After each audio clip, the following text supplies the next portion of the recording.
nama saya Maria Mistika Bena Binemaking, mahasiswa Universitas Katolik Benyamin Daerah Kupang, Fakultas Ilmu Sosial dan Ilmu Politik, Program Studi Ilmu Komunikasi semester 5 dengan NIM 43121039. Nah, pada video ini saya akan berbicara mengenai komunikasi di era digital. Kita semua tentu melakukan komunikasi, dari yang muda hingga tua, karena komunikasi adalah hal mendasar yang kita lakukan setiap hari untuk kebutuhan kita. Karena dalam kita berkomunikasi, kita bertukar pesan dan informasi. Komunikasi sudah melewati banyak era dan keragaman, dari surat menyurat hingga digital. Komunikasi digital bisa dalam bentuk panggilan video, surat elektronik, dan masih banyak lagi.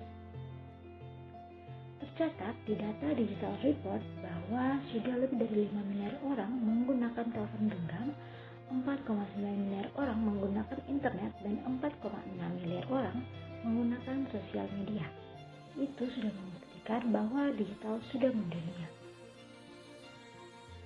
Dengan adanya era digital, membuka ruang komunikasi menjadi sangat mudah dan luas untuk dilakukan.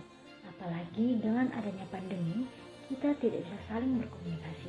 Misalnya tatap muka, komunikasi langsung, sosialisasi yang cukup terpengaruh oleh pandemi virus corona. Pesatnya perkembangan era digital juga didukung dengan munculnya pandemi, dan seiring perkembangannya komunikasi dan teknologi yang digunakan dapat memudahkan komunikasi interpersonal yang dapat dilakukan kapanpun dan dimanapun.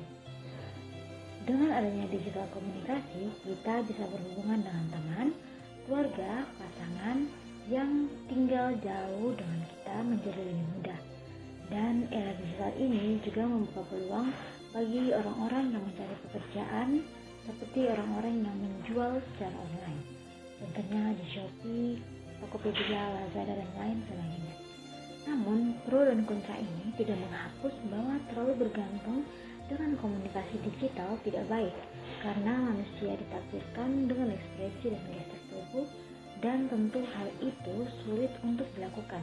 Meski kita bisa menunjukkannya melalui panggilan video, namun hal itu tidak menutupi untuk terjadinya kesalahpahaman.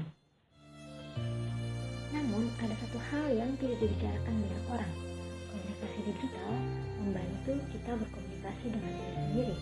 Dengan adanya digital membantu kita mencari tahu informasi terkini, tempat terkini, bahkan informasi mengenai rumah sakit pun sudah bisa diakses dari telepon genggam, sehingga membantu kita tidak kesulitan mencari sesuatu.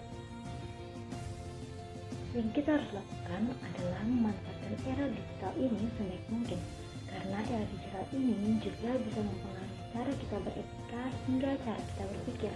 Seperti dengan tren yang ada, sangat mempengaruhi cara kita bersosialisasi, cara kita berpakaian, dan juga cara kita berbicara. Digital juga mempengaruhi gaya hidup, contohnya media sosial yang sudah menjadi tempat mencari uang, menaruh kreativitas, hingga cara kita memandang diri sendiri. Dan dengan adanya digital, kita bisa mengakses budaya orang asing dengan mudah, seperti halnya menonton di aplikasi YouTube mengenai cara adat lain beribadah. Maka dari itu, kita harus pintar dalam komunikasi dan mengambil keputusan, karena sebagian besar aktivitas kita berkaitan dengan komunikasi, dan di era digital saat ini telah banyak perubahan yang mempengaruhi berbagai bidang pendidikan, ekonomi, komunikasi, dan budaya. Jika kita tidak dapat beradaptasi dengan lingkungan komunikasi era digital, maka kita akan tertinggal, dan komunikasi memegang peranan penting dalam kehidupan, karena manusia sebagai makhluk sosial tidak dapat hidup dan berkembang tanpa komunikasi baik verbal maupun non-verbal.